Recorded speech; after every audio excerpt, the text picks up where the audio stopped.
संस्कृताय संस्कृत गंगा दारागंज प्रयागराज से मैं अरुण पांडे आप सबका हार्दिक स्वागत करता हूं। मित्रों, जैसा कि आप सब जानते हैं कि चाहे यूजीसी नेट हो, यूपीपीजीटी हो या आरपीएससी हो, अन्य जो भी उच्च स्तरीय परीक्षाएं हैं उन सभी परीक्षाओं में आपको कुछ अलंकारों के बारे में पढ़ना पड़ता है। उन अलंकारों में से आज मैं आपको वक्रोक्ति अलंकार बताऊंगा जो हायर लेवल में ही है, सब जगह नहीं है, केवल यूजीसी के पाठ्यक्रम में आपको मिलेगा और असिस्टेंट प्रोफेसर इत्यादि के पाठ्यक्रम में मिलेगा, पीजीटी में भी नहीं है। तो इस वक्रोक्ति अलंकार को शब्दशः काव्य प्रकाश के अनुसार, काव्य प्रकाश में जो इसके उदाहरण दिए हैं, जो इसके भेद दिए हैं, जो इसका लक्षण है, वह सब कुछ हम आपकी बुद्धि में उतार देंगे पूरी तरह से। सबसे पहले थोड़ा अलंकार का यदि सामान्य परिचय दें तो अलंकार शब्द से ही आप पकड़ पा रहे होंगे कि अलंकार यानी एक प्रकार का आभूषण होता है। जैसे स्त्रियां अलंकार धारण करती हैं, अंगूठी हो गया, ये गले का हार हो गया, कुंडल हो गया, अन्य जो भी आभूषण धारण किए जाते हैं वो अलंकार होते हैं। ये अलंकार कुल मिलाकर दो प्रकार के होते हैं। वो दो प्रकार कौन से? कुछ कुछ शब्दों पर आधारित अलंकार होते हैं, वो शब्दालंकार होते हैं। ठीक है, कुछ अलंकार कैसे होते हैं? जो शब्दालंकार, हिंदी में मैं लिख रहा हूं, अन्यथा परसवर्ण करके भी लिखा जा सकता था। ठीक है, कुछ अलंकार शब्दों पर आश्रित होने के कारण शब्दालंकार होते हैं, कुछ अलंकार अर्थों पर आश्रित होने के कारण अर्थालंकार होते हैं। तो अब कैसे आप जानेंगे कि कौन सा शब्दालंकार है, कौन सा अर्थालंकार है? तो 1 मिनट में पहले लिख देता हूं। अर्थालंकार, जो काव्य को पढ़ने के बाद, अर्थ समझने के बाद जो अलंकार समझ में आए वह अलंकार अर्थालंकार है। और जो काव्य को पढ़ने के बाद शब्द से ही अर्थ पकड़, शब्द से ही अलंकार पकड़ में आ जाए, वह शब्दालंकार है। अब देख लीजिए, कुछ कुछ अलंकार होते हैं लेडीज वाले, जो लेडीज पहनती हैं, कुछ अलंकार जेंट्स वाले होते हैं, पुरुष पहनते हैं। अब ऐसा होगा, आप पुरुष को देखें ही ना और पुरुष ने कौन सा अलंकार पहना है ये जान पाएंगे क्या? कोई संभावना नहीं। पुरुष को देखे बिना ही पुरुष ने क्या अलंकार धारण किया ये नहीं पहचान सकते। उसी तरह शब्द को देखे बिना शब्द ने कौन से अलंकार धारण किए हैं वो नहीं पहचान सकते। बहुत सारे लोग कहते हैं कि हमें उपमा, उत्प्रेक्षा, रूपक इत्यादि अलंकारों को पहचानने में दिक्कत होती है, तो वास्तविकता में उनको उपमा, रूपक, उत्प्रेक्षा इत्यादि अलंकारों को पहचानने में दिक्कत नहीं होती, अपितु उपमा, रूपक, उत्प्रेक्षा इत्यादि अलंकार अर्थ पर आश्रित अलंकार हैं, अर्थ वे पहचानने में दिक्कत होती है। जब तक आप उस काव्य के अर्थ को नहीं पकड़ कर लाएंगे, जब तक आप उस काव्य के अर्थ को अपनी बुद्धि में नहीं करेंगे, तब तक उस अर्थ ने कौन कौन से अलंकार पहन के रखे हैं कैसे पहचान पाएंगे? किसी स्त्री को देखा नहीं आपने, उस स्त्री ने कौन कौन सा अलंकार धारण कर रखा है, कौन कौन सा आभूषण पहन रखा है, कैसे आप जान पाएंगे? तो इसलिए शब्दालंकारों को समझने के लिए आपको शब्दों को पकड़ना पड़ता है, अर्थालंकार को समझने के लिए आपको अर्थों को पकड़ना पड़ता है। कुछ एक प्रकार का श्लेष होता है, वो श्लेष जो अलंकार है वह उभय अलंकार में आता है, शब्दालंकार में भी अर्थालंकार में भी, दोनों क्वालिटी में आता है। पर इसको मम्मट ने शब्दालंकारों के अंतर्गत माना है। किसको? वक्रोक्ति को। वक्रोक्ति क्या है? शब्दों पर आश्रित अलंकार है। मम्मट ने शब्दों पर आश्रित अलंकारों का वर्णन किया है 9वें उल्लास में। ठीक, 9वें उल्लास में शब्दों पर आश्रित अलंकार हैं उल्लास, और अर्थ पर आश्रित अलंकार 10वें में है। जब अर्थों पर आश्रित अलंकारों पर आएंगे तो बताएंगे आपको। तो 9वें उल्लास में सबसे पहले इसी अलंकार को बताया है, और यूजीसी नेट के सिलेबस में भी आप देखेंगे तो अलंकारों में सबसे पहला अलंकार यही है, इसलिए पहले भाग में हम इसी को लेके आए हैं, उसी क्रम से आपको बताते चलेंगे। तो क्या है वक्रोक्ति, ये जब आप जानेंगे तो आपको एक अलग प्रकार का मजा आएगा, क्योंकि ये अलंकार थोड़ा सा मजेदार है। मजेदार क्या है? इसका लक्षण ये है काव्य प्रकाश के अनुसार। लक्षण क्या है यहां मैं लिख देता हूं। कोई भी अलंकार यदि आपको समझना है तो उसके लक्षण को जरूर ध्यान रखिएगा। लक्षण से प्रश्न बनते हैं, उसके भेद से प्रश्न बनते हैं। कितने प्रकार का है, उसका लक्षण क्या है, उसके प्रकार कितने हैं, कभी कभी उदाहरण भी पूछ लिया जाता है। मैं आपको सब कुछ बताऊंगा, लक्षण भी बताऊंगा, उदाहरण भी बताऊंगा, प्रकार भी बताऊंगा, प्रत्येक प्रकार के उदाहरण भी बताऊंगा, और यह भी समझाऊंगा कि यहां यही प्रकार की वक्रोक्ति क्यों है। तो अब देखिए, यदुक्तमन्यथा वाक्यमन्यथा अन्येन योज्यते श्लेषेण काक्वा वाज्ञेया सा वक्रोक्ति ही तथा द्विधा। देखिएगा, यदुक्तम, यदुक्तम मतलब जो कहा गया है, जो कहा गया है। कैसे कहा गया है? अन्यथा। अन्यथा मतलब अन्य ढंग से कहा गया है, अन्य प्रकार से कहा गया है। कैसे कहा गया है? अन्य ढंग से, अन्य प्रकार से या अन्य अर्थ में कहा गया है। क्या? वाक्यम, वाक्य। जो वाक्य अन्य प्रकार से, अन्य ढंग से या अन्य अर्थ में कहा गया है, अन्यथा कहा गया है, अन्यथा यत वाक्यम उक्तम, अन्यथा जो वाक्य उक्त है, अन्येन, अन्य कोई व्यक्ति है जो सुनने वाला है, क्योंकि कहने वाला अलग है, सुनने वाला अलग है। अन्येन वो सुनने वाले ने, अन्य जो व्यक्ति है उसने, अन्यथा योज्यते, वो अन्य ढंग से समझ लेता है। कहने वाले ने कहा किसी दूसरे ढंग से, सुनने वाले ने समझ लिया किसी दूसरे ढंग से। ठीक? अन्यथा उक्तम वाक्यम यत, अन्यथा कहा गया जो वाक्य है वह यदि कोई व्यक्ति अन्यथा यानी अन्य ढंग से समझ लेता है, अब क्यों समझ लेता है? ऐसे समझ लेगा क्या? मैं कहूंगा राम वन जाता है तो क्या आप समझ जाएंगे कि राम वन नहीं कुछ दूसरे जगह जाता है? ऐसा तो नहीं समझेंगे ना। तो अगर कोई व्यक्ति किसी दूसरे अर्थ में कह रहा है वाक्य और कोई व्यक्ति कुछ दूसरे अर्थ समझ ले रहा है, तो उसमें कुछ ना कुछ तो रीजन होगा। वह रीजन क्या होगा? वह रीजन या वह कारण हो सकता है श्लेष। कौन सा कारण हो सकता है? श्लेष। श्लेष मतलब एक ही शब्दों में, एक ही शब्द में अनेक अर्थों का छिपा हुआ रहना। तो अब एक ही शब्द में यदि अनेक अर्थ छिपे हुए हैं तो हो सकता है, ऐसी पूरी संभावना है कि मैं किसी दूसरे अर्थ में कहूं, आप कोई दूसरा अर्थ समझ जाएं, पूरी संभावना है ना? श्लेष के कारण, श्लेष के कारण अगर अन्य ढंग से कहा हुआ वाक्य अन्य व्यक्ति अन्य ढंग से समझ लेता है तो वहां पर वक्रोक्ति होती है, श्लेषेण, श्लेष के कारण होती है। अथवा दूसरा कारण क्या है? काक्वा, काकू के कारण। काकू किसे कहते हैं जानते हैं? काकू कोई किसी के काकी के पति नहीं है। काकू मतलब होता है जिह्वा। ठीक? काकुर जिह्वा, महाभाष्य में भी कहा गया है, जीभ से, जीभ की टोन से। जैसे अभी देख लीजिए, आप सब मित्र लोग हैं, सब खाना खाने जा रहे हैं, तो एक आदमी क्या कहेगा?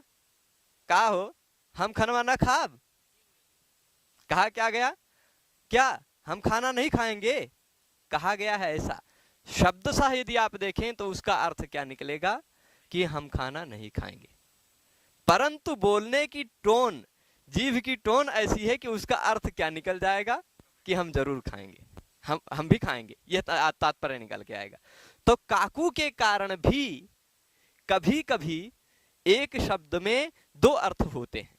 नकारात्मक कहा जाता है वो सकारात्मक समझ लिया जाता है, सकारात्मक कहा जाता है वो नकारात्मक समझ लिया जाता है। किसके कारण? काकू के कारण, जीभ की टोनिंग के कारण, बोलने की एक प्रकार की उसके कारण, बोलने की गतिमत्ता के कारण। ठीक है? तो श्लेष के कारण या काकू के कारण। श्लेष का फिर से मैं तात्पर्य बता दूं कि एक ऐसा शब्द जिसमें एक से ज्यादा अर्थ भरे हों, एक ऐसा शब्द जिसको भंग करके या बिना भंग किए। श्लेष हमेशा दो दो ढंग से होता है, या तो टुकड़ा करके अलग टुकड़ा करके अलग अर्थ निकाला जाए, या तो बिना टुकड़े के ही दो अर्थ हो, तो ऐसा शब्द हो, या फिर बोलने की टोनिंग अलग हो। तो इन दोनों कारणों से अलग अर्थ में कहा हुआ व्यक्ति, अलग अर्थ में कहा हुआ वाक्य अलग अर्थ में सामने वाला व्यक्ति समझ लेता है, तो क्या होता है? फिर से मैं यहां टिक करता जाता हूं, जो वाक्य अन्य ढंग से कहा गया, ठीक, उक्तम, अन्य व्यक्ति ने अन्य ढंग से उसको युक्त कर लिया, अर्थ समझ लिया, योग मान लिया उसका अन्य ढंग से। किस कारण से? श्लेष के कारण से अथवा काकू के कारण से। तो काकू के कारण से अथवा, ये वाह कह रहे हैं, अथवा श्लेष के कारण से, इन दोनों में से किसी कारण से यदि ऐसा हो जाता है तो सा वक्रोक्ति ही ज्ञेया। सा का ज्ञेया, वो वक्रोक्ति अलंकार है, ऐसा समझना चाहिए। ठीक है? फिर से एक बार पूरे इस वाक्य का लक्षण का सारांश बता देता हूं। जो वाक्य किसी ने अन्य ढंग से कहा हो, सामने अन्य व्यक्ति ने कुछ अन्य ढंग से समझ लिया हो, किस कारण? श्लेष के कारण अथवा काकू के कारण, वह वक्रोक्ति अलंकार जानना है उसको, ठीक। और वह तथा द्विधा, वह उस ढंग से दो प्रकार की है। उस ढंग से मतलब तथा मतलब उस प्रकार से, दो प्रकार की, उस ढंग से दो प्रकार की। किस ढंग से भाई, किस ढंग से दो प्रकार है? अभी ही हमने बताया, श्लेष से या काकू से, श्लेष से या काकू से। अगर कहीं श्लेष के कारण किसी दूसरे अर्थ में कहा हुआ वाक्य किसी दूसरे अर्थ में समझ लिया जाता है तो वह श्लेष वक्रोक्ति है। अगर कहीं काकू यानी बोलने की टोनिंग के कारण किसी दूसरे अर्थ में कहा गया वाक्य किसी दूसरे अर्थ में समझ लिया जाता है तो वो काकू वक्रोक्ति है। ये दो प्रकार की वक्रोक्ति होगी। यहां हमने नीचे लिखा भी है, आप देख पा रहे होंगे कि वक्रोक्ति अलंकार दो प्रकार के होते हैं, ठीक। श्लेष वक्रोक्ति, काकू वक्रोक्ति। श्लेषेण काक्वावाज्ञेया सा वक्रोक्ति तथा द्विधा। तो इसका लक्षण हम समझ के रखिएगा, यदुक्तमन्यथा वाक्यमन्यथान्येन योज्यते श्लेषेण काक्वावाज्ञेया सा वक्रोक्ति तथा द्विधा। वो श्लेष और काकू से दो प्रकार की वक्रोक्ति होती है। अब कब श्लेष वक्रोक्ति होती है, किस तरह से श्लेष वक्रोक्ति होती है, कब काकू होती है और किस तरह से होती है, इसको समझा देते हैं।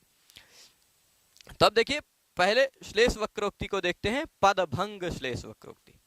देखिए, हमने बताया है दो ही प्रकार की वक्रोक्ति, पर श्लेष और काकू से। पर श्लेष क्या होता है, कभी कभी टुकड़ा काटने पर श्लेष निकल के आता है, कभी कभी टुकड़ा किए बिना ही निकल के आ जाता है। यानी कभी कभी क्या होता है, एक शब्द के दो अर्थ निकालने के लिए कभी कभी शब्दों का भंग करना पड़ता है, ठीक। और कभी कभी क्या होता है कि एक शब्द के दो अर्थ निकालने के लिए शब्दों का भंग नहीं करना पड़ता है। तो जहां भंग करना पड़ता है, अभी समझ जाएंगे, उदाहरण को जब समझाऊंगा तो समझ जाएंगे। जहां पर शब्द का भंग करने से श्लेष निकल के आता हो पदभंग श्लेष है। जहां पर शब्द का भंग किए बिना अर्थ दो निकल आते हैं, दो या दो से ज्यादा, वह अभंग श्लेष है, ठीक है। बिना भंग किए, बिना और भंग किए, है तो श्लेष ही ना, है तो श्लेष वक्रोक्ति है। चाहे पदभंग श्लेष वक्रोक्ति हो चाहे अभंग श्लेष वक्रोक्ति हो, है वह श्लेष वक्रोक्ति। इसको दो भेद अलग अलग मत कीजिएगा। तीन उदाहरण दिए हैं क्योंकि श्लेष के दो भेद हो जाते हैं, इस कारण से तीन उदाहरण टोटल दिए हैं, पर मुख्यतः वक्रोक्ति तथा द्विधा। तो पहला उदाहरण देख लीजिए, यह है, नारीणामनुकूलमाचरसि चेत् जानासि कश्चेतनो वामानां प्रियमादधाति हितकृन्नैवा बलानां भवान् युक्तं किं हितकर्तनं ननु बलाभाव प्रसिद्धात्मनः सामर्थ्यं भवतः पुरंदरमतच्छेदं विधातुं कुतः। यह है पद्य। इसमें दो लोग संवाद कर रहे हैं, ठीक है। दो लोग संवाद कर रहे हैं। बात यही हमने बताई थी कि एक कोई अलग ढंग से बोल रहा है, सामने वाले ने कुछ अलग समझ लिया, है ना। तो अब देखिए, यहां हमने कॉमा लगा के रखा है। ये पहला वाक्य है, पहले व्यक्ति ने बोला। यहां तक ये प्रश्नवाचक है, यहां तक ये दूसरा वाक्य है, दूसरे व्यक्ति ने बोला, ठीक। यहां पूर्ण विराम हो रहा है, कॉमा लग रहा है, प्रश्न है, ये पहले व्यक्ति ने फिर से पूछा। फिर यहां से ये दूसरे व्यक्ति ने फिर बोला, ठीक। फिर ये पहले व्यक्ति ने अंतिम वाक्य बोला। तो पहले पहला व्यक्ति, फिर दूसरा व्यक्ति। मान लीजिए राम और श्याम हैं, दो लोग आपस में बात कर रहे हैं, तो ये राम बोलेंगे, ये श्याम बोलेंगे, ठीक।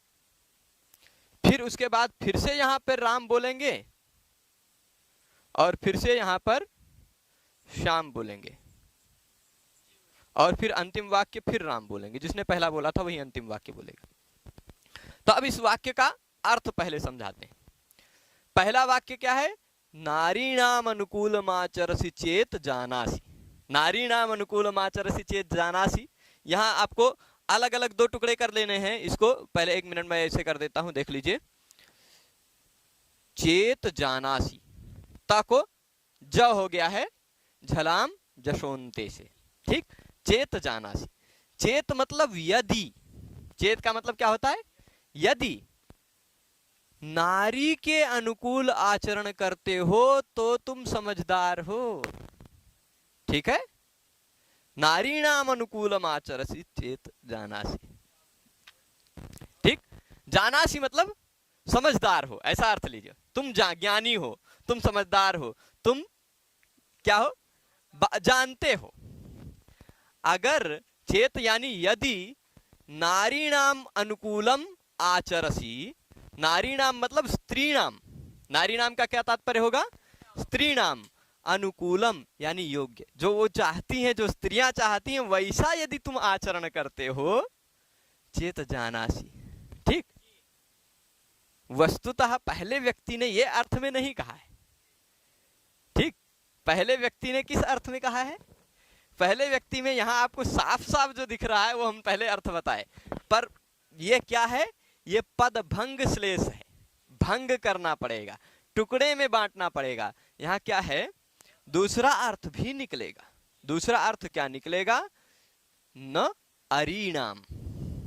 ठीक, न अरीणाम, अरी कहते हैं शत्रु को, यहां ऐसा लिख देता हूं मैं, न प्लस अरीणाम, तो भंग किया ना, इसी शब्द को जो नारी नाम है उसी को हमने भंग किया, शब्द को भंग किया, इसलिए एक शब्द से दो अर्थ निकला, तो इसलिए पद भंग श्लेष है। अब वक्रोक्ति कैसे होगी वो अभी समझाते हैं। ठीक, तो कह रहे शत्रुणाम, अरिणाम मतलब शत्रुणाम, अनुकूलम न आचरसी चेत जानासी, ये अर्थ है। अरिणाम मतलब शत्रुओं के, अनुकूलम यानी अनुकूल, न आचरसी चेत जानासी, नहीं, शत्रुओं के अनुकूल आचरण तुम नहीं करते तो तुम समझदार हो, ये तात्पर्य है। ठीक, शत्रुणाम यानी अरिणाम हो गया, अनुकूलम यानी उनके अनुकूल, शत्रुओं के अनुकूल आचरण यदि करते हो, आचरण यदि नहीं करते हो, ना नहीं करते हो, चेत जानासी तो तुम समझदार हो।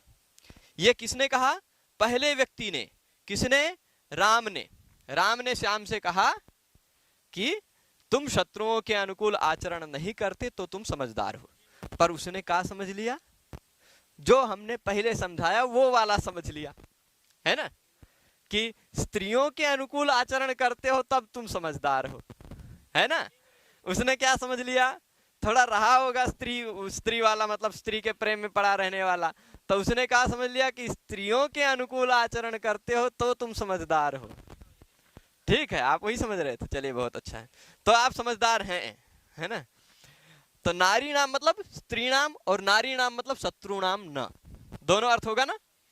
तो इसका तात्पर्य होगा, दोनों अर्थ में दो तात्पर्य क्या हो जाएगा, उसने कहा, मान लीजिए उसने नारी वाला कहा होगा तो सामने वाले ने शत्रु वाला समझ लिया होगा, या मान लीजिए शत्रु वाला कहा हो तो उसने नारी वाला समझ लिया हो, अन्य ढंग से कहा हुआ वाक्य सामने वाले ने अन्य ढंग से समझ लिया, यही होती है वक्रोक्ति। पर अभी यहाँ पूरा नहीं हुआ, अभी पूरे अंत तक चलते रहिए, देखिए दोनों लोग पागल कैसे बात कर रहे हैं, वो कहेगा कुछ दूसरा, वो समझेगा कुछ दूसरा, वो कहेगा कुछ दूसरा, फिर वो समझेगा कुछ दूसरा।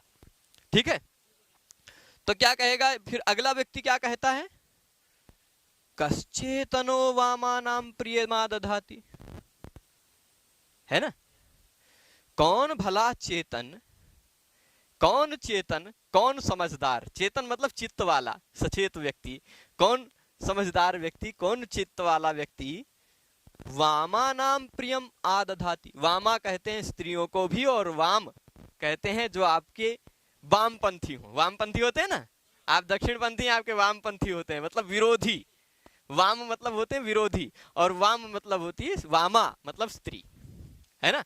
वामा क्यों कहते हैं स्त्री को, कहा जाता है पूजा इत्यादि में अपने बाएं तरफ बैठाया जाता है, इसलिए वामा कहा जाता है। ठीक है, तो अब वामा का तात्पर्य होता है स्त्री और वाम का तात्पर्य होता है विरोधी, दोनों शब्द का षष्ठी बहुवचन वामा नाम। ठीक, वामा का भी वामा नाम और वाम का भी वामा नाम। तो अब मान लीजिए उसने समझा कि, उसने मान लीजिए समझ लिया, इसने पहले वाले व्यक्ति ने कहा शत्रुओं के अनुकूल आचरण नहीं करते हो तो तुम समझदार हो, तो कहेगा भला कौन समझदार स्त्रियों के, वो स्त्री वाला समझ लिया, तो कह देगा भला कौन समझदार जो स्त्रियों का प्रिय करेगा, कह चेतना वामा नाम प्रिय मादधाति, यानी क्या है कि स्त्रियों का प्रिय कोई समझदार नहीं करता है ऐसा इस दूसरे व्यक्ति का मत है, श्याम का मत है, हमारा नहीं है। ठीक है, तो का चेतना वामा नाम प्रियमा दधाति, कौन सा चेतन, कौन सा समझदार होगा जो वामाओं का यानी स्त्रियों का प्रिय करता है, तो कहेगा अच्छा ऐसी बात। अब क्या होगा, पहले वाला व्यक्ति जिसने कहा था पहले वाला व्यक्ति जिसने कहा था कि शत्रुओं के अनुकूल आचरण नहीं करते हो तो तुम समझदार हो, वो कहेगा अच्छा। अब इसने कहा था, इसने क्या कहा, इसने कहा स्त्रियों के अर्थ में, ठीक, इसने कह दिया स्त्रियों के अर्थ में। या फिर पहले ऐसे लीजिए, पहले वाले व्यक्ति ने किस अर्थ में कहा, पहले वाले व्यक्ति में ऐसा ले लीजिए स्त्री अर्थ में कहा, ठीक, पहले वाले व्यक्ति ने, तो फिर ज्यादा अच्छा, पहले वाले व्यक्ति ने स्त्री वाले अर्थ में कहा तो ज्यादा अच्छे से समझ में आ जाएगा। मान लीजिए आपको कि पहले वाले व्यक्ति ने कहा कि तुम स्त्रियों के अनुकूल आचरण करते हो तो तुम समझदार हो, पर वह नारी नाम को उसने अलग भंग करके न अरिनाम समझ लिया कि तुम शत्रुओं के अनुकूल आचरण करते हो तो शत्रुओं के अनुकूल आचरण नहीं करते हो तो तुम समझदार हो, ऐसा समझ लिया। तो उसने शत्रुओं वाले अर्थ में वामा नाम शब्द का प्रयोग किया कि भला कौन समझदार, भाई बात वही हुई तो उसी का जवाब देगा, भला कौन समझदार शत्रुओं के अनुकूल आचरण करता है ना, यानी हम शत्रुओं के अनुकूल आचरण नहीं करते हैं, यही समझ लिया। कहा चेतना वामा नाम प्रियम आदधाति, कौन चेतन कौन समझदार वामा नाम यानी शत्रु नाम प्रियम आदधाति, प्रिय करता है, कौन समझदार शत्रुओं का प्रिय करता है। तो कहेंगे अच्छा। अब इसने कहा शत्रुओं अर्थ में, पहले वाले ने नारी अर्थ में कहा था तो नारी अर्थ ही समझेगा क्योंकि वामा शब्द का नारी अर्थ भी है ना, और वाम का अर्थ विरोधी भी होता है। तो तुम विरोध, कौन भला चेतन जो विरोधियों के अनुकूल आचरण करेगा, ऐसा कहा, पर उसने समझ लिया कौन समझदार नारियों के अनुकूल आचरण करेगा, ऐसा समझ लिया है ना। तो उसने कौन समझदार नारियों के अनुकूल आचरण करेगा, इसको अपना विरुद्ध उत्तर मिलने लगा, क्योंकि नारी के अर्थ में उसने कहा था, उसने शत्रु अर्थ में समझा, तो उसने शत्रु अर्थ में कहा तो ये नारी अर्थ में समझा, है ना। तो अब नारी अर्थ में ये कहेगा कस चेतन वामा नाम प्रियम आदधाति, कौन चेतन कौन समझदार वामाओं यानी स्त्री, वामा यानी पुरुषों का क्या विरोधियों के प्रिय करता है। तो कहेगा अच्छा, हितकृत नैवा अबला नाम भवान, अबला नाम, अबला स्त्रियों को कहा जाता है ना, अबला नाम यानी स्त्री नाम। यहां तीसरा वाक्य देख रहे हैं हम, अबला नाम यानी स्त्री नाम भवान हितकृत नैव, अबला नाम मतलब स्त्रियों के। अब इसने कहा भला कौन समझदार शत्रुओं का प्रिय करता है, ऐसा कहा, पर समझा क्या, भला कौन समझदार स्त्रियों का प्रिय करता है, यानी कोई समझदार स्त्रियों का प्रिय नहीं करता है, ऐसा समझ लिया। यानी वो सामने वाला व्यक्ति कह रहा है कि मैं समझदार हूं, मैं स्त्रियों का प्रिय नहीं करता। तो अब उसी तरह का तो प्रश्न करेगा ना कि अबला नाम हितकृत नहीं वो भवान, अबलाओं के हितकारी नहीं हो आप, अबलाओं के हितकारी नहीं हो क्या आप, हितकृत यानी हित करने वाले, अबलाओं के मतलब स्त्रियों के, आप स्त्रियों के लिए आप हितकारी नहीं हो का, यह प्रश्न पूछा क्योंकि उसने स्त्री अर्थ में पहले कहा था, इसलिए स्त्री अर्थ में ही समझा। अब वो दूसरा व्यक्ति जो है ना, उस हितकृत में दूसरा भंग कर देगा, ठीक। हितकृत यहां पर हितकृत प्लस नैव, हितकृत प्लस नैव यानी हितकृन नैव हो जाएगा, तको न हो जाएगा परसवर्ण होकर संधि। तो अब हितकृत शब्द में दो अर्थ छिपा हुआ है, अलग अलग टुकड़ा करेंगे तब। हितम करोति हितकृत, हित करने वाला हितकारी हितकृत है, और हितम कृंतति इति हितकृत, हित का जो कृत यानी छेदन करने वाला है वो भी हितकृत है ना।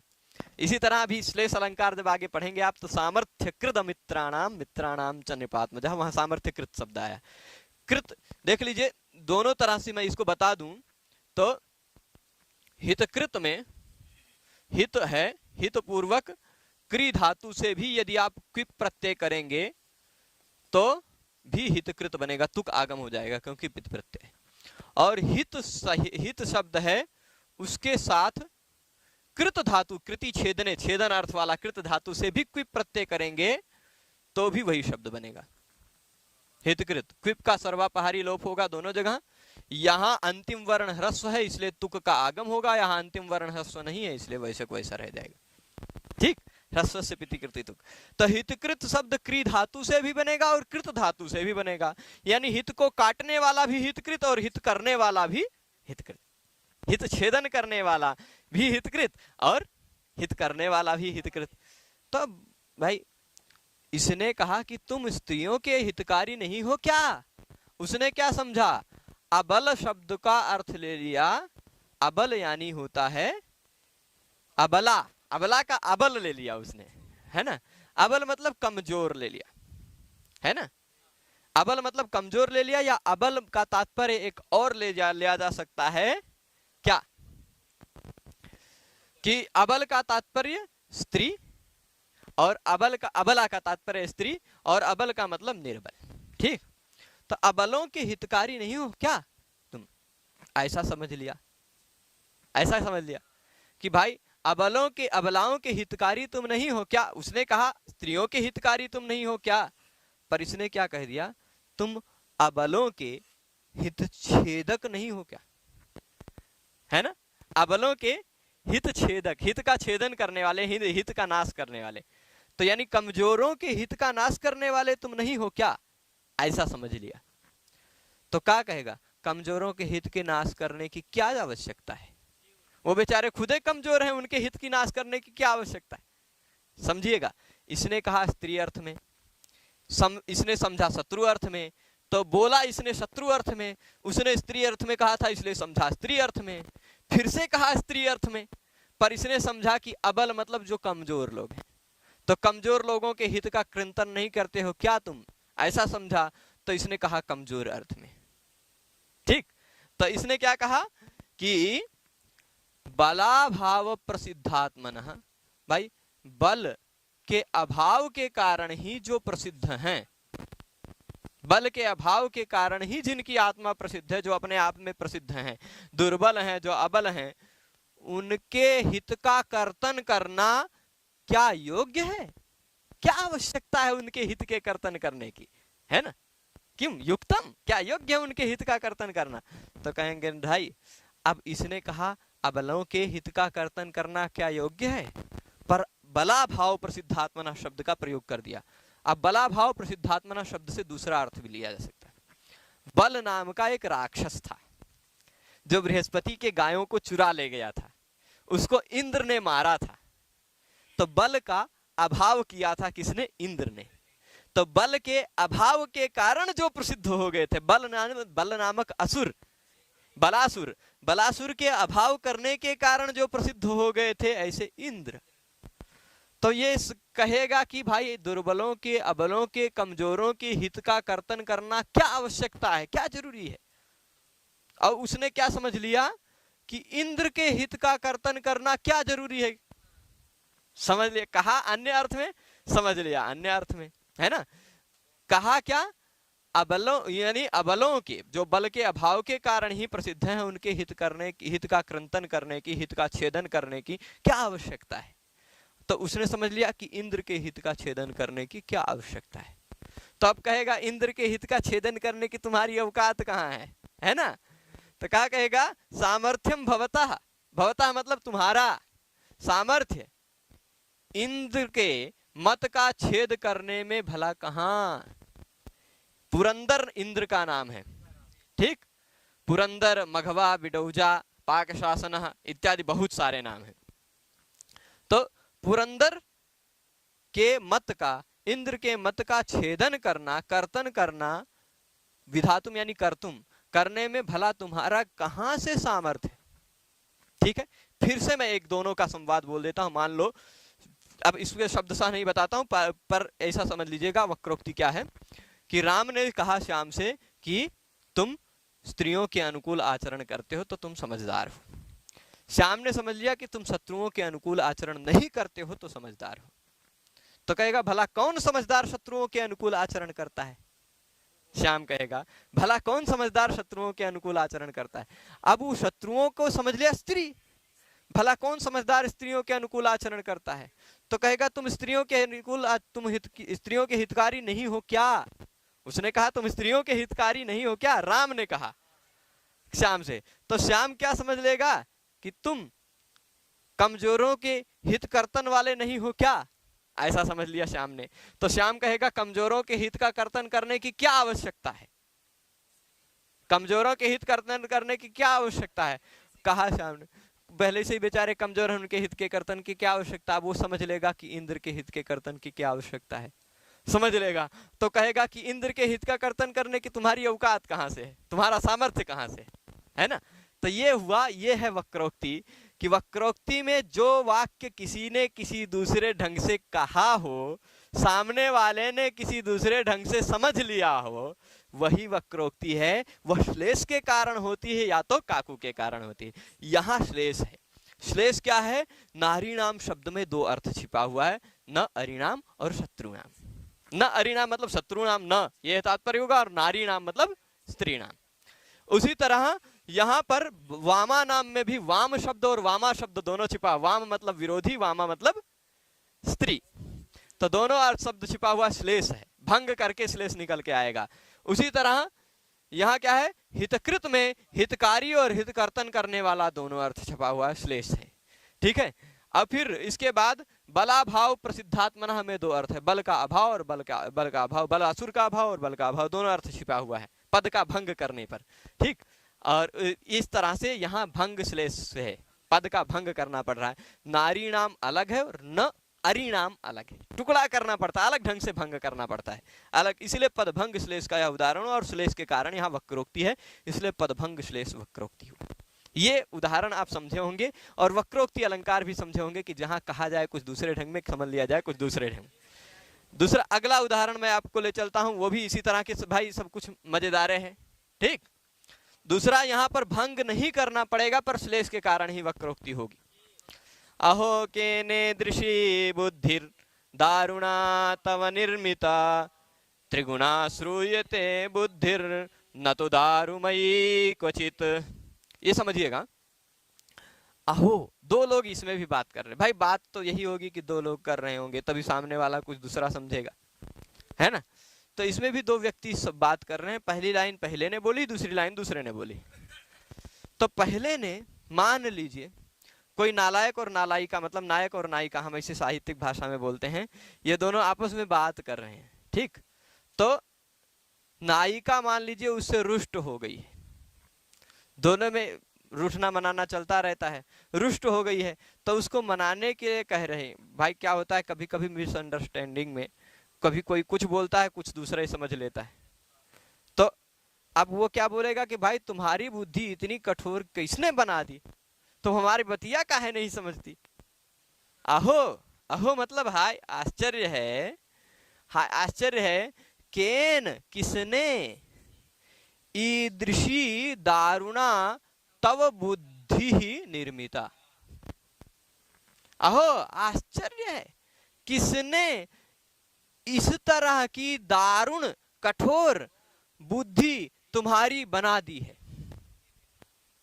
किसी भी प्रसंग पे हो सकता है, नायिका ने नायक से कहा हो, नायक ना समझ रहा हो उसकी बात को, है ना, उसकी बात ना मान रहा हो, बार बार कह रही हो, उसका बात ना मान रहा हो, तो वो हो सकता है नायक से ही कह दी हो कि अरे हाय किसने तुम्हारी इतनी कठोर बुद्धि बना दी है, ऐसा भी हो सकता है ना। खाली तात्पर्य यही इतना है, अहो किसने इस तरह की दारुण कठोर भीषण बुद्धि तुम्हारी बना दी है। अब बुद्धि कौन बनाता है भाई? ब्रह्मा जी, ब्रह्मा जी। ठीक।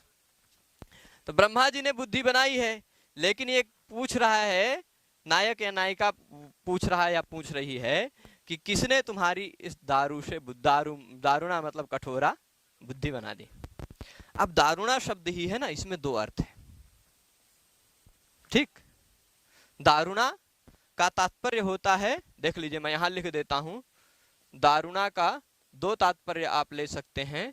एक का तात्पर्य होगा कठोरा, ठीक, कठोरा बुद्धि, कठोर, क्लियर, ठीक। और दारुणा शब्द का, दारुणा शब्द में एक शब्द है दारू। दारू किसे कहते हैं? लकड़ी को। पीने वाले को मत समझिएगा, कुछ लोग, कुछ हो सकता है कि वो समझने लगे। तो दारू, देव दारू होता ना, तो दारू मतलब होता है लकड़ी। उस दारू शब्द का आप जैसे मधु का मधुना, वारी का वारिना, वैसे दारू का तृतीया एक वचन। तो दारुणा मतलब काष्ठेन। दूसरा अर्थ लिया जा सकता है ना इसका, क्या अर्थ लिया जा सकता है? काष्ठेन। अरे तुम्हारी बुद्धि लकड़ी से किसने बना दी है, ये अर्थ समझ लिया। समझ क्या लिया? कहा गया कि अरे तुम्हारी बुद्धि इतनी दारुणा किसने बना दी है, कठोरा किसने बना दी है, ऐसा अर्थ में कहा गया। समझने वाले ने समझ लिया कि तुम्हारी बुद्धि लकड़ी से किसने बना दी है। ठीक, केन अहो हाय, किसने ईदृशी ऐसी लकड़ी से तुम्हारी बुद्धि बना दी है। ठीक, तो अब क्या कहेगा भाई, हमने तो सुना है कि बुद्धि 3 गुण से बनती, सत्व रजस तमस से, लकड़ी से बुद्धि बनती, वैसा तो हमने सुना ही नहीं है। वही बात वो दूसरा व्यक्ति उत्तर में दे देगा, त्रिगुणा श्रूयते बुद्धि, हमने तो सुना है, श्रूयते मतलब सुना है, त्रिगुणा बुद्धि 3 गुण से बनता है, सत्व रजस तमस की साम्यावस्था होती है या वैषम्या, इन सबको अन्योन्य एक दूसरे को मिलाकर सत्व रजस तमस गुण, इन तीनों गुणों को मिलाकर बनती है बुद्धि। हमने तो ऐसा सुना है। न तो दारुमयी कुचित, हमने लकड़ी की बुद्धि तो कहीं नहीं सुनी। ठीक है, अब ये अर्थ भी समझ गए होंगे आप कि कहा गया किसी दूसरे अर्थ में, समझने वाले ने किसी दूसरे अर्थ में समझ लिया, है ना। फिर से बता दूं तो अहो आश्चर्य है कि तुम्हारी किसने इस प्रकार की कठोर बुद्धि तुम्हारी बना दी है। उसने समझा क्या, आश्चर्य है कि किसने इस प्रकार की लकड़ी से तुम्हारी बुद्धि बना दी है। समझने वाले ने समझ लिया। दूसरा तो कहेगा कि 3 गुण वाली हमने बुद्धि सुनी है, लकड़ी वाली तो बुद्धि हमने सुनी ही नहीं है। ठीक है, तो ये आप समझ गए होंगे, कहा गया किसी दूसरे अर्थ में, समझने वाले ने समझ लिया कुछ दूसरे अर्थ में, इसलिए है वक्रोक्ति। पर यह वक्रोक्ति किस कारण है, क्योंकि इसी एक शब्द में 2 अर्थ छिपा हुआ है, 2 अर्थ छिपा हुआ है दारुणा में। पर आप बताइए, दारुणा के टुकड़े करने पड़ते हैं जो क्या, जैसे नारी नाम को हमें टुकड़ा करना पड़ता था, नारी नाम अलग और न अरि नाम अलग, वैसे दारुणा शब्द का टुकड़ा करना नहीं पड़ता। दारुणा शब्द का कठोरा भी अर्थ निकल आता और दारुणा ही शब्द का लकाष्ठेन अर्थ भी निकल आता, बिना भंग किए, बिना भंग किए। वहां नारी नाम अलग भंग था, न अरि नाम अलग भंग था। ठीक, हाँ, तो वहां भंग के साथ था, यहां भंग किए बिना ही एक शब्द से 2 अर्थ निकल रहा है। उसने कहा किसी दूसरे अर्थ में, उस सामने वाले ने समझा किसी दूसरे अर्थ, इसलिए यहां अभंग श्लेष वक्रोक्ति है, पर है तो श्लेष वक्रोक्ति ही।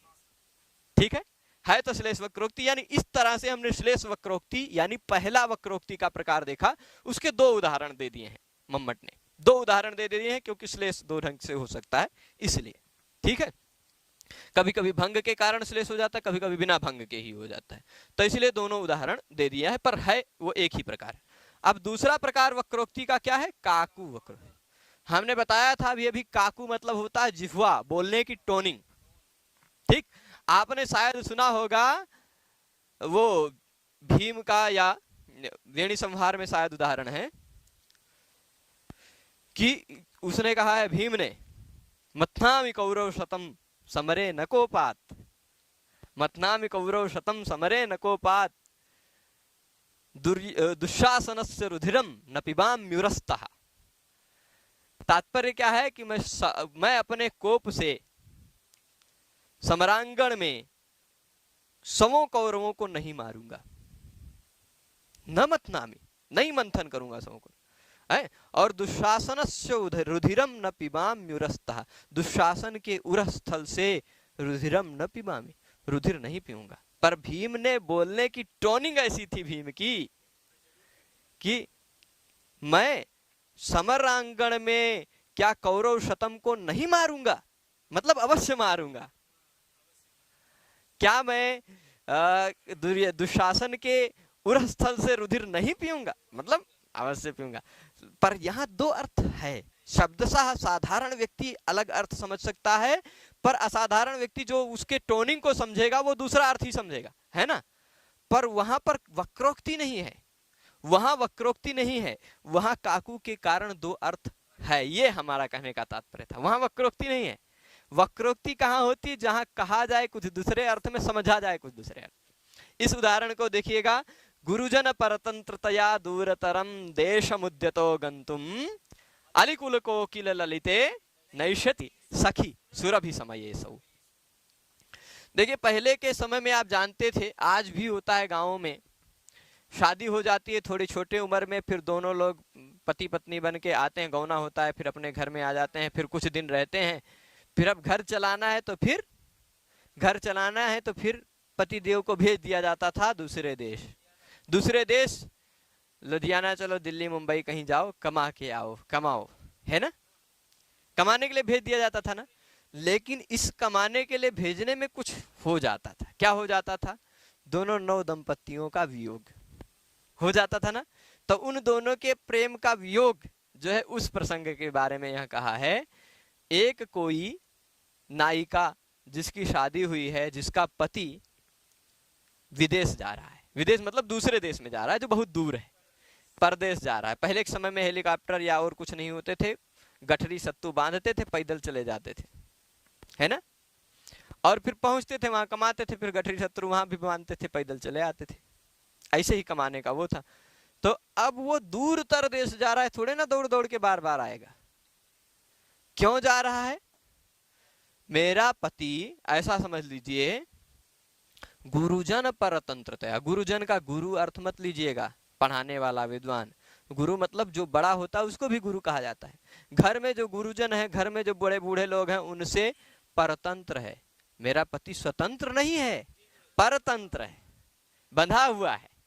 क्योंकि अपने बड़े बूढ़े लोग कह रहे हैं कि घर से जाओ, कहीं कुछ कमा के लाओ, तो परतंत्र होने के कारण, स्वतंत्र न होने के कारण, गुरुजन परतंत्रतया, गुरुजनों से परतंत्र होने के कारण, दूर तरम, बहुत दूर, बहुत दूर, तरप प्रत्यय लगा है, वो तरप होता अति वो द्विवचन विभज्यो पदे तरप, ये सुनो, तरप और ये सुन प्रत्यय होता, उसमें से तर है।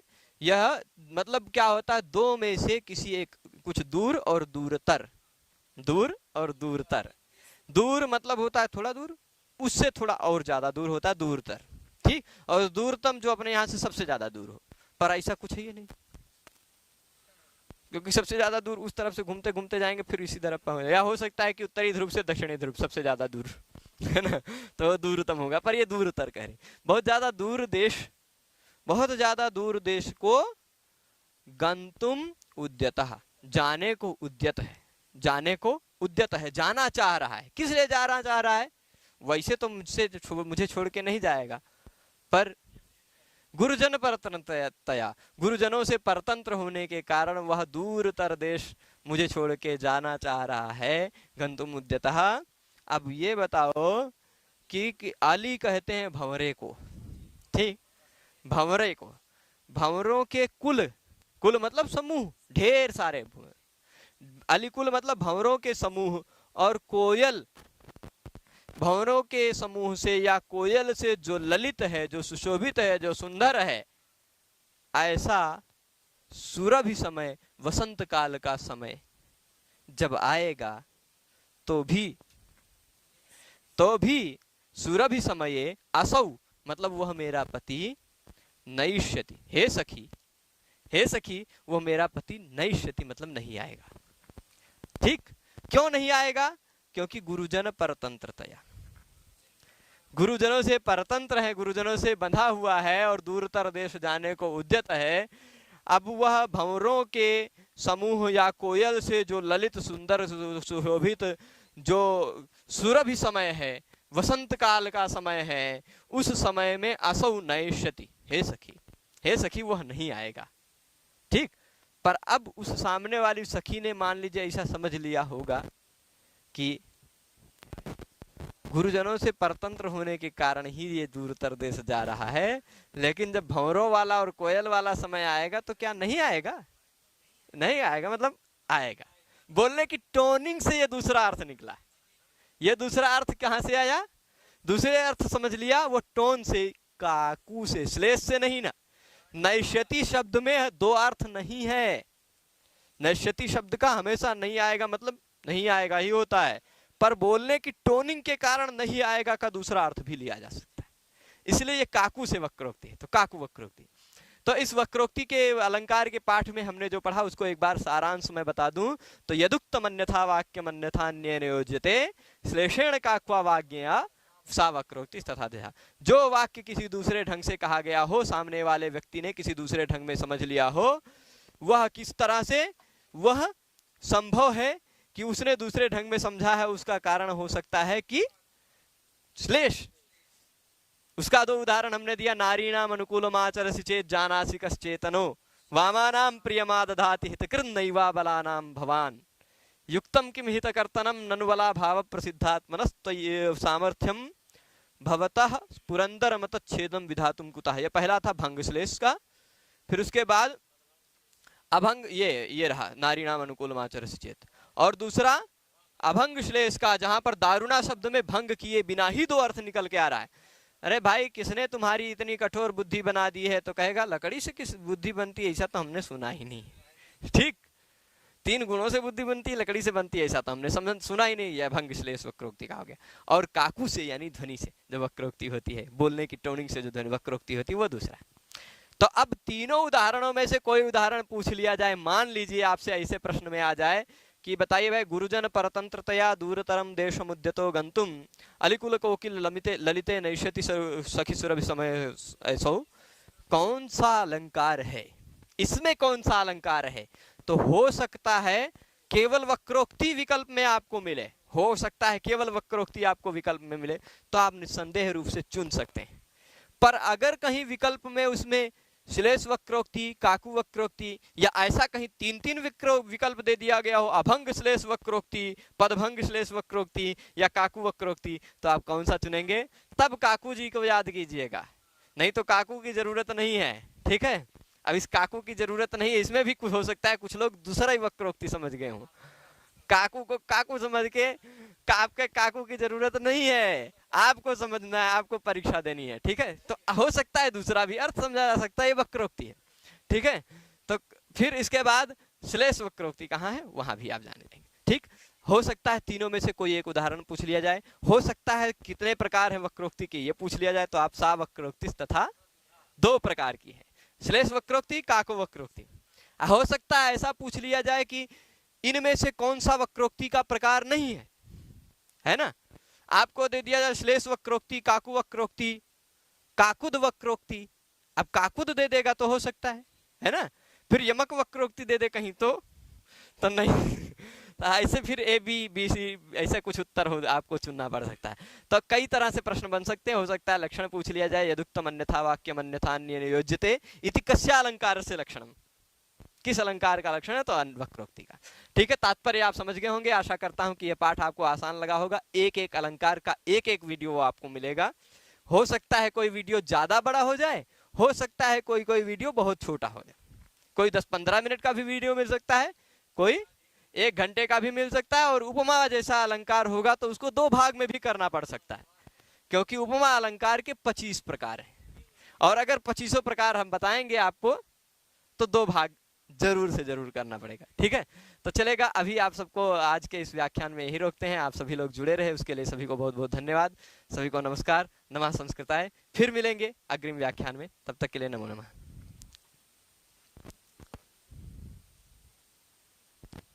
रुक दिया प्रभु।